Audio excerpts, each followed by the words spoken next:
Hi hello friends, ಇವತ್ತು mushroom pulao ಮಾಡೋದು ಹೇಗೆ ಅಂತ ತೋರಿಸ್ತೀನಿ. ಮೊದಲಿಗೆ ಒಂದು ಕುಕ್ಕರ್ಗೆ ಎಣ್ಣೆ ಹಾಕ್ಕೊಂಡು ಅದಕ್ಕೆ ಸ್ವಲ್ಪ ಸ್ಪೈಸಸ್ ಆ್ಯಡ್ ಮಾಡ್ಕೋಬೇಕು. ಸ್ಪೈಸಸ್ ಬಂದು ಏಲಕ್ಕಿ, ಲವಂಗ, ಹಸಿಮೆಣ್ಸಿನ್ಕಾಯಿ, ಚಕ್ಕೆ ಒಂದು ಪೀಸು, ಕಟ್ ಮಾಡಿಟ್ಟಿರುವಂಥ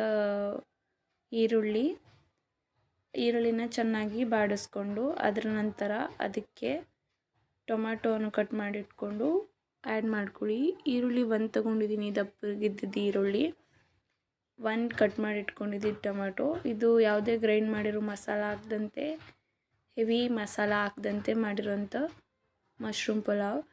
ಈರುಳ್ಳಿ ಚೆನ್ನಾಗಿ ಹುರಿದ್ಮೇಲೆ ಟೊಮೊಟೊನ ಆ್ಯಡ್ ಮಾಡಿ ಟೊಮೊಟೊನ ಚೆನ್ನಾಗಿ ಸಿಪ್ಪೆ ಪೀಲ್ ಆಗೋ ಥರ ಹುರ್ಕೊಳ್ಳಿ. ನಂತರ ಮಶ್ರೂಮ್ನ ಮೇಲ್ಗಡೆ ಎಲ್ಲ ಸ್ಕಿನ್ ಎಲ್ಲ ಪೀಲ್ ಮಾಡಿಟ್ಕೊಂಡು ವಾಶ್ ಮಾಡಿ ಇಟ್ಕೊಂಡಿದ್ದೆ. ಅದನ್ನು ಈ ಥರ ದಪ್ಪ ಇರೋದನ್ನು 4 ಭಾಗ ಮಾಡಿ, ಸಣ್ಣ ಇರೋದನ್ನು 2 ಭಾಗ ಮಾಡಿ ಮಶ್ರೂಮ್ನು ಕೂಡ ಇದ್ರ ಜೊತೆ ಚೆನ್ನಾಗಿ ಹುರ್ಕೋಬೇಕು, ಹಸಿ ಸ್ಮೆಲ್ ಹೋಗೋ ತನಕ. ಇಲ್ಲ ಅಂತ ಅಂದರೆ ಪಲಾವ್ ಚೆನ್ನಾಗಾಗೋದಿಲ್ಲ.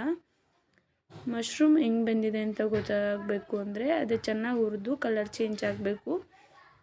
ನೋಡಿ, ಒಂದು 2 ನಿಮಿಷ ಚೆನ್ನಾಗಿ ಹುರ್ಕೋಬೇಕು. ಆ ಕಪ್ಪಗಿರೋದೆಲ್ಲ ಎಣ್ಣೆ ಹಿಡ್ದು ಕಲರ್ ಚೇಂಜ್ ಆಗುತ್ತೆ. ಕಲರ್ ಚೇಂಜ್ ಆದ ನಂತರ ಅದಕ್ಕೆ ಅಕ್ಕಿ ತೊಳೆದಿಟ್ಕೋಬೇಕು. ಅದು ಉರಿತಾ ಇರಬೇಕಾದ್ರೇ ನೆನೆಸಿ ಹಾಕಿದ್ರೆ ಉದುದ್ರಾಗಿ ಪಲಾವ್ ಚೆನ್ನಾಗಿರುತ್ತೆ. ನೋಡಿ, ಚೆನ್ನಾಗಿ ಈ ಥರ ಹುರ್ಕೊಂಡು ಮಶ್ರೂಮ್ನ, ಅದು ಜೋರಾಗಿ ಇದು ತಿರುಗಿಸ್ಕೊಂಡ್ರೂ ಮಶ್ರೂಮ್ ಒಡೆದೋಗುತ್ತೆ. ಸೊ ಹುಷಾರಾಗಿ ಮಶ್ರೂಮ್ನ ತಿರುಗಿಸ್ಕೋಬೇಕು. ನಂತರ ಮಶ್ರೂಮ್ ಬೆಂದ ನಂತರ ಅದಕ್ಕೆ ಅಕ್ಕಿ ತೊಳೆದಿಟ್ಕೊಂಡಿರೋದನ್ನು ಆ್ಯಡ್ ಮಾಡಬೇಕು. ನೋಡಿ, ಫೈನಲ್ ಟಚಪ್ ಹಿಂಗಿದೆ. ಯಾವುದೇ ಈ ಅಂಗಡಿ ಮಸಾಲ, ಮಶ್ರೂಮ್ ಮಸಾಲ ಅಥವಾ ಗ್ರೈಂಡ್ ಮಾಡಿರೋ ಪೇಸ್ಟು ಏನೂ ಇಲ್ಲ. ಬೇಕು ಅಂದರೆ ಜಿಂಜರ್ ಗಾರ್ಲಿಕ್ ಪೇಸ್ಟ್ ಹಾಕೋಬೋದು.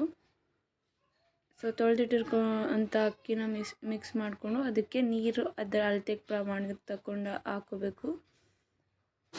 ನಂತರ ಇದೆರಡನ್ನೂ ಚೆನ್ನಾಗಿ ಮಿಕ್ಸ್ ಕೊಟ್ಟು 1 ಟೇಬಲ್ ಸ್ಪೂನಷ್ಟು ಗರಂ ಮಸಾಲ, 1 ಟೇಬಲ್ ಸ್ಪೂನಷ್ಟು ಇನ್ನೊಂದು ಮಸಾಲ ಮಾಡಿಟ್ಕೊಂಡಿದ್ದೀನಿ. ನಾನು ಅದನ್ನೆಲ್ಲದಕ್ಕೂ ಹಾಕ್ತೀನಿ. ಅದರ ರೆಸಿಪಿ ಬೇಕಂತ ಅಂದರೆ ಡಿಸ್ಕ್ರಿಪ್ಷನ್ ಬಾಕ್ಸಲ್ಲಿ ಹಾಕ್ತೀನಿ, ಕಮೆಂಟ್ ಮಾಡಿ. ನೋಡಿ, 2 ಮಸಾಲನ ಹಾಕಿರೋದು.